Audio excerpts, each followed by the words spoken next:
I'm Bianca Moore, 28 years old. Last Mother's Day, my mother sent me a bill for $347,000. The subject line read, "The cost of raising a disappointment." She CC'd all 48 relatives in our family, every aunt, uncle, cousin, and in-law from California to Maine. She thought I would cry. She thought I would apologize. She thought I would shrink into myself like I always did. But this time, I replied with a single photo.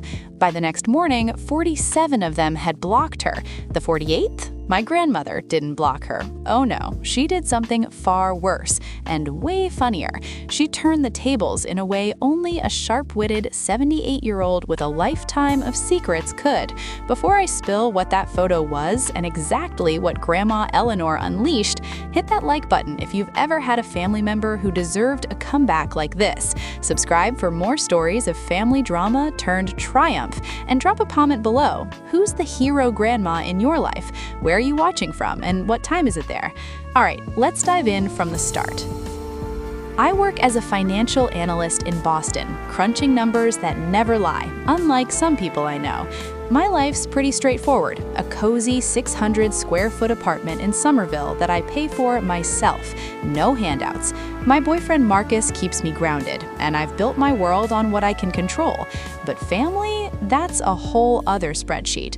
My sister Vicky, 3 years older, is the golden child, down payment on a fancy house in Wellesley courtesy of mom and dad, while I got a belated congrats text for my college graduation. No party, no fanfare.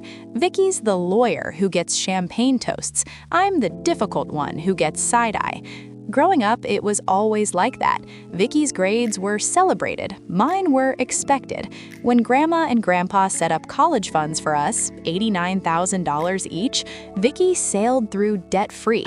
Me, I graduated with $67,000 in loans because Mom said mine ran out on extras. I didn't question it back then. Why would I? But 3 years ago, I started digging. Numbers don't lie, remember? I found discrepancies, bank transfers, tax claims, credit cards in my name that I never opened. I compiled it all in a folder on my phone called Insurance. Screenshots, PDFs, spreadsheets. Proof of Mom's lies, Vicky's involvement, the works. I hoped I'd never use it, but deep down, I knew. 2 weeks before Mother's Day, Mom announced a massive family reunion at Grandma Eleanor's farmhouse in Connecticut. All 48 of us, she insisted. "Let's make it special," she said in the group chat. Marcus told me I didn't have to go, but I did. Old habits. I arrived at dawn to set up. Cooking, cleaning, arranging the table with the good china. Vicky showed up at noon in her designer dress, bouquet in hand, taking credit for my work. Mom lapped it up. By lunch, the house was buzzing with relatives, kids running around, the smell of roast filling the air. The toasts started after we ate, uncles and aunts praising Mom as the heart of the family. Then Mom stood up, all smiles in her lavender dress. "Being a mother is rewarding but hard," she said. "I've been blessed with 2 daughters, one who makes me proud, one who tests me. Eyes on me." Then she pulled out her phone and sent the email, that infamous bill itemized down to diapers and braces, totaling $347,000. "The cost of raising a disappointment," she announced, reading lines aloud. She even framed a copy and hung it on the mantel. The room went silent. Everyone waited for me to crumble. But I didn't. I pulled out my phone, opened my insurance folder, and sent my reply to all 48. "Since we're sharing numbers, Mom, here's what you cost me." First attachment, the PDF showing my college fund, $89,000, transferred to her account, then spent on a Lexus. Murmurs started. Dad looked shocked. "Linda, is this true?" Mom sputtered. "Family expenses." But I kept going. Second, the spreadsheet of her claiming me as a dependent for 6 years after I moved out, $32,000 in fraudulent tax benefits. Uncle George, the accountant, nodded grimly. That's a federal crime. Third, the screenshot of credit cards in my name maxed at $47,000 for luxuries shipped to Vicky's address, including her engagement ring. Vicky's face drained of color. "Mom said it was an emergency," she cried. Her husband stared at the diamond on her finger. The room erupted in whispers. Aunts gasped, cousins shifted uncomfortably, Mom's queenly act shattered. She looked cornered. Vicky bolted for her purse, but I stopped her cold. "Sit down, you're not going anywhere." That's when Grandma Eleanor, who'd been quietly watching from her chair, stood up. At 78, she's got that no-nonsense vibe.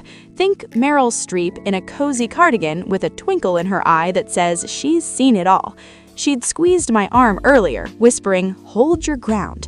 Now she cleared her throat, and the room hushed like she was about to drop wisdom from on high. "Well now," she said, her voice steady but with a hint of mischief, "since we're airing dirty laundry today, I suppose it's my turn." Mom whipped around. "Mother, this doesn't concern you."